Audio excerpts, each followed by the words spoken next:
Good morning, good afternoon, good evening, depending on what time you're logging in or checking us out on YouTube. Thank you for joining us online today.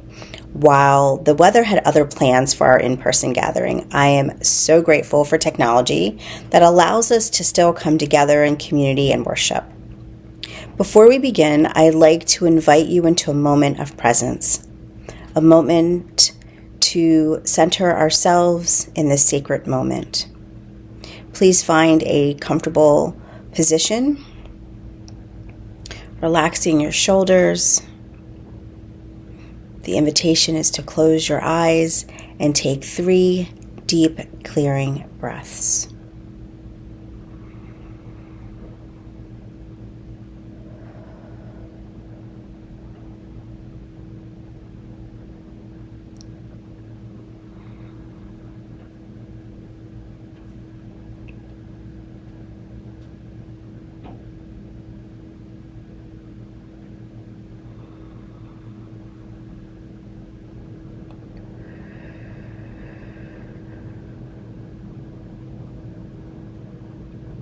Thank you for taking some time to ground yourself in this sacred space that we are creating together, even from our separate locations. It's really wonderful to be with you all here again. Last week, we gathered in a powerful moment of truth-telling, calling our spirits back in, reclaiming the parts of ourselves that have been scattered by grief and outrage. We named the emotional enemies we were facing, anger and rage born from all that is happening in our country, and we explored how we can transform them into love.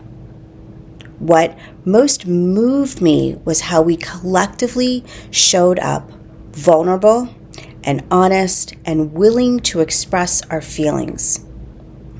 See, when we name our enemies, we tell the truth about ourselves, what we value the most, and who we are at our core. This week, I would like to continue that practice of vulnerability, practicing our humanity and our UU values. Let's stay in touch with our emotions as we continue this season's exploration of how to have an enemy.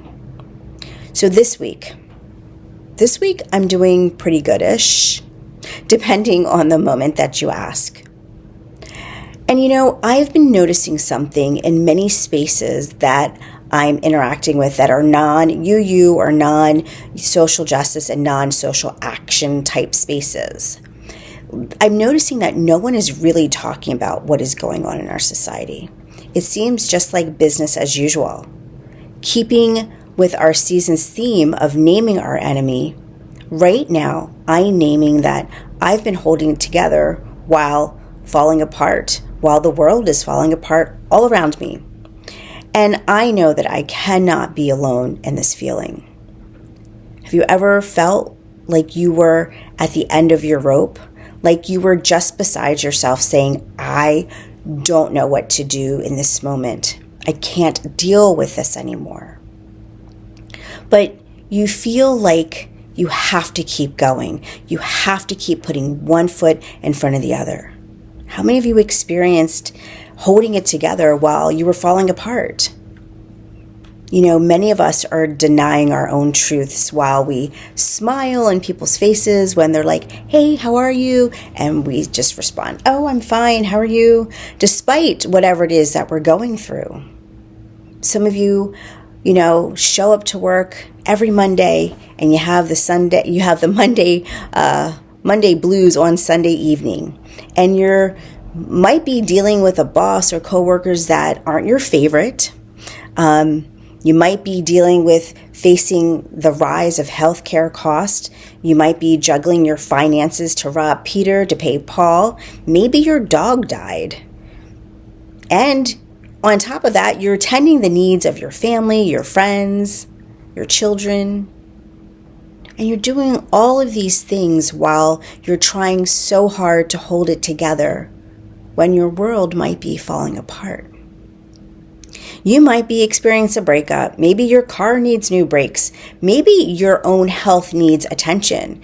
And you're still out here doing the very best that you can. You might even be trying to start a new venture or a new business or even go back to school. The reason that I'm sharing all of these things is you never know what someone is going through just by looking at them, because we are all going through something personal, each and every one of us. And if regular life wasn't hard enough, we can add a dose of this season's new reality show, America's Nonsense, That Is Not My President, or Americans, take it to the streets. This is something we certainly didn't audition for, but here we are with front row seats. So, what do you do when you're trying your best to hold it all together while things are falling apart? Do you just tie a knot in your rope and just hold on for dear life? Or do you just accept what's happening and just let go and see where things land? Or do you just go ahead and tie another knot and you keep on going and you keep on climbing? I mean, it really depends on the situation of the day. But what I can say is this right now. Right now, in many spaces, we're expected just to keep on going while our world, our country, our states are falling apart. And that, like I said, doesn't even include your personal life. I don't think sometimes people or the systems and organizations that we work with and the collective, I don't think we are extending enough grace to one another right now. It's as though we're supposed to just keep going, as though democracy isn't being dismantled before our eyes, as though people's rights aren't being stripped away, and as though communities aren't being torn apart. As though life isn't hard enough right now, with a strong potential that it's going to get much worse before it gets better. It's kind of wild to me. I was talking to some teens and they told me that they're not even discussing what's happening with our government right now. Right? There's no talk of politics. It's wild to me that we are supposed to be performing at our very best, smiling and being productive as if the world is not on fire. Now, I do want to tell you something really positive about our Unitarian Universalist faith. We believe in the inherent worth and dignity of every person. And a lot of times when we talk about that, we're talking about other people, right? We're talking about the inherent worth and dignity of every person. But are we talking about ourselves? Are we including ourselves in that? And yes, we should be. Yes, each and every one of you, wherever you may be, wherever you are holding it together, you have worth even when you are falling apart. Your dignity does not depend on your performance, does not depend on your smile, does not depend on your ability to keep it all together. The divine spark within you burns just as bright in the parts that are struggling as it does in your strength. Do you know the phrase, fake it until you make it? Well, sometimes that's what it looks like while you're trying to hold everything together when things around you are falling apart. The and the both are possible, and we do them often, sometimes more than we actually should. See, you might look really good on the outside, right? Like your hair may be done, you may have on some very nice clothes, you may be driving around in a nice car. You are putting your finest on display for the public, but you are carrying deep private pain on the inside because you've got to hold it together for everyone else, your partner, your children, your job.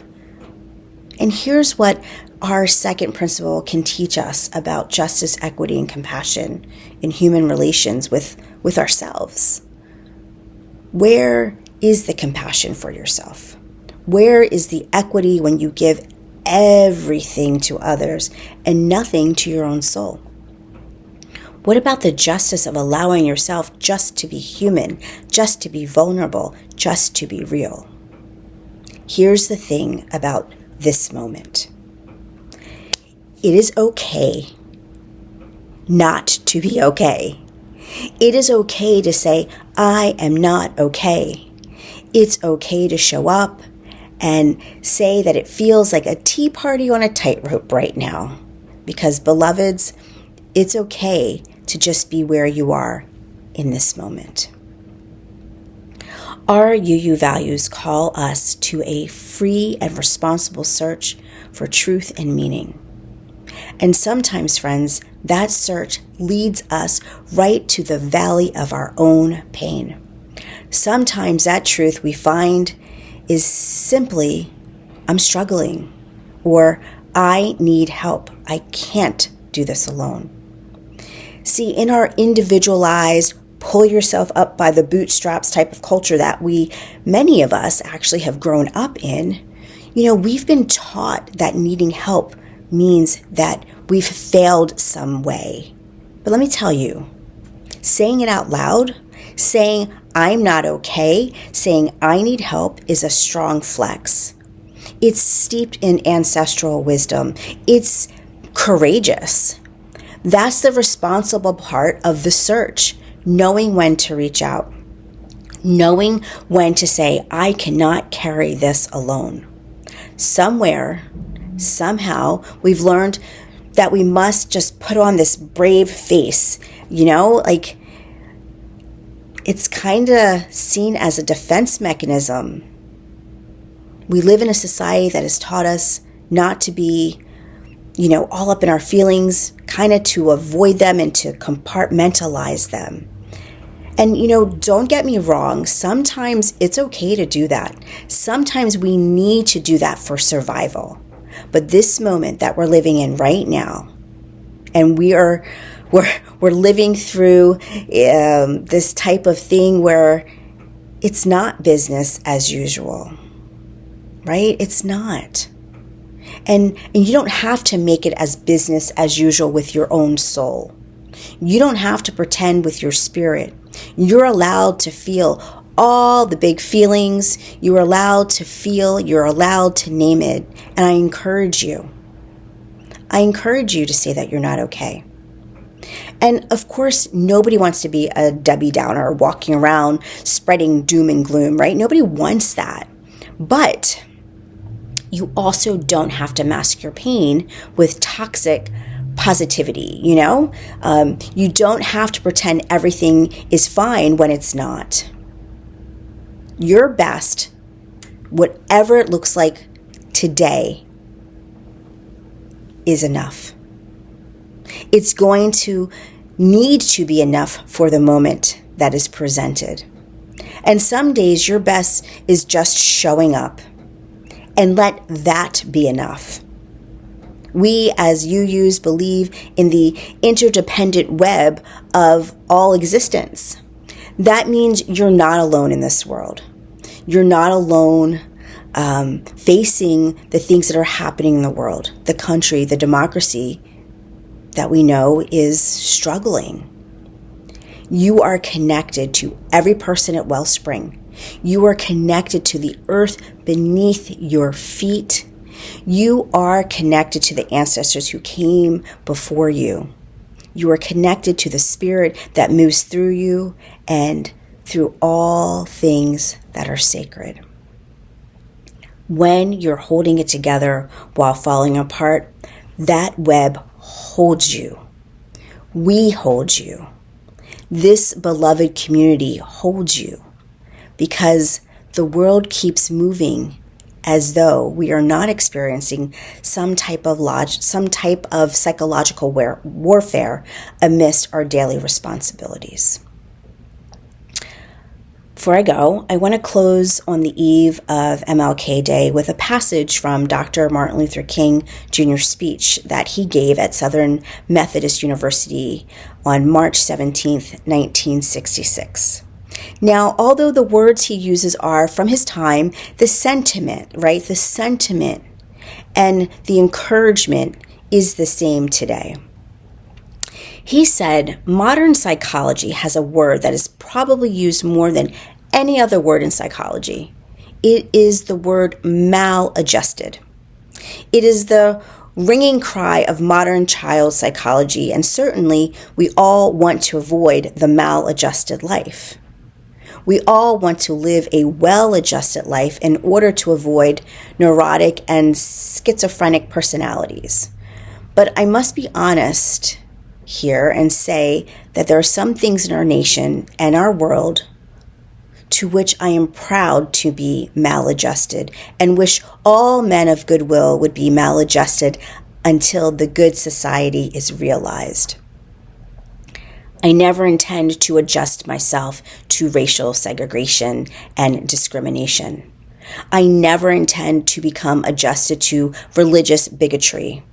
I never intend to adjust myself to economic conditions that will take necessities from the many to give luxuries to the few, leaving millions of people smothered in an airtight cage of poverty in the midst of an affluent society. I never intend to adjust myself to the madness of militarization and the self-defeating effects of physical violence. So friends,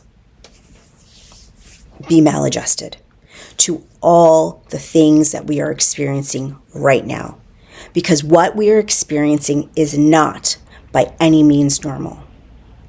Give yourself permission today to not be okay. Give yourself permission to let somebody see you struggle, to let somebody see you cry. Give yourself permission to rest and say, I need help. Because that's not a weakness, friends. That's a strength of knowing you're worthy of care, including your own. That's the power of living in truth rather than performance. That's the grace of accepting yourself as you are, not as you think you should be. It's just accepting yourself as you are. And it may not be today and it may not be tomorrow, but when you're ready, you'll find that that rope you've been holding on to is not a rope at all, perhaps. It's the loving hands of this community, the strength of your own spirit, and the infinite compassion of the universe itself. Listen, we are just one phone call, one email, one Zoom connection away, regardless of whether you've ever been to WellSprings or not. We are in this together. And as we head into the week, friends, I offer this blessing to you. May you be safe and may you be well. May you breathe in this moment of care and love.